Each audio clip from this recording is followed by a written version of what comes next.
it's Friday. That means it's time for Cin-Emma Extra. This week, we're counting down to the Oscars. Yeah, the biggest night in Hollywood, only weeks away. And our resident movie buff, Emma Jerome, joining us now with everything you need to know to get ready for the big day. Good morning. Hey, good morning, you guys. So yes, the final weeks before the Oscars, and I want to do something each week to help people prepare who may or may not have seen the films that are nominated. So this week, we are talking all about the live-action short films nominated this year.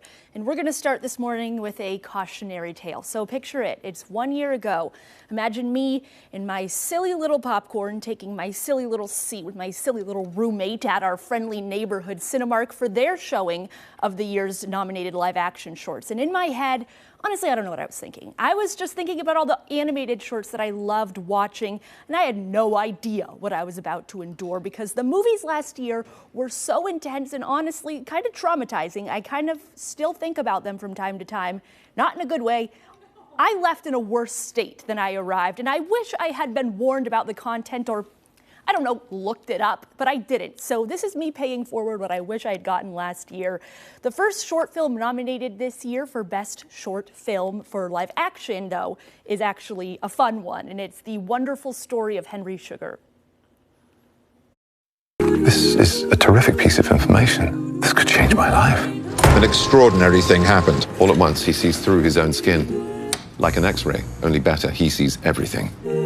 Henry was now almost certainly capable of making money faster than any other person in the entire world. Interesting. The Wonderful Story of Henry Sugar. This one actually isn't sad or doesn't confront a tough topic. It is a classic Wes Anderson adaptation of the 1977 short story of the same name by Roald Dahl. As you can see, it stars Benedict Cumberbatch as the titular character.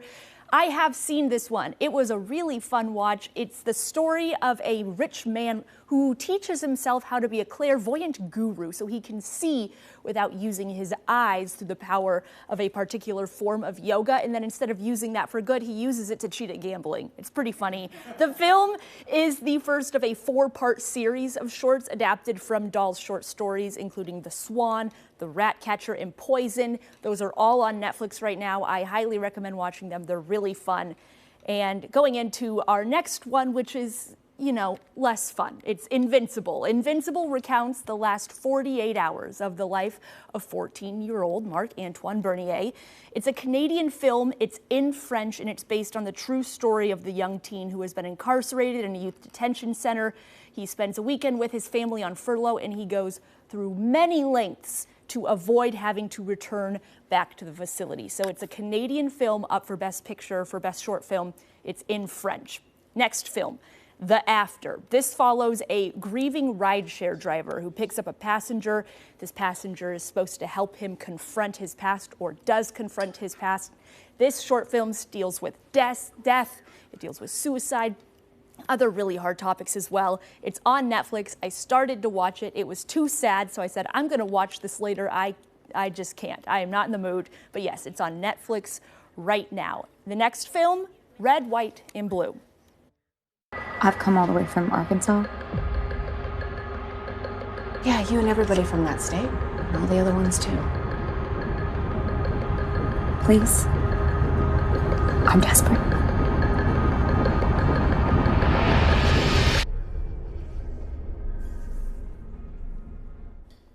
Red, White, and Blue follows the story of Rachel, a single parent living paycheck to paycheck who gets unexpectedly pregnant and has to travel across state lines from Arkansas to Illinois in search of an abortion where it would be currently illegal where she's at.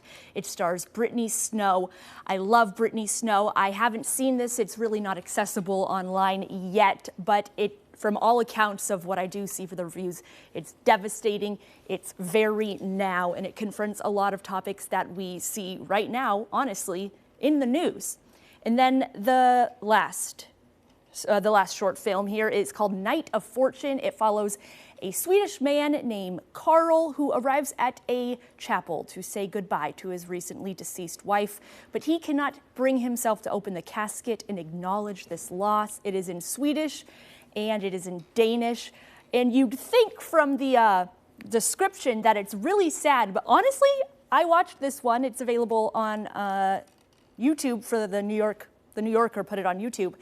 It's really funny. It's really touching. It's really endearing. I had a great time watching it. So it does confront these topics of loss, but in a really funny way. If you can watch movies with subtitles and you can follow those along just fine, I highly recommend watching it. It's kind of fun to check out a foreign film every now and then. And honestly, I think there's something just that's so lovely in this age of like every movie that does well gets turned into a sequel and a trilogy and blah, blah, blah. And like, you know, TV series go on for 12 seasons.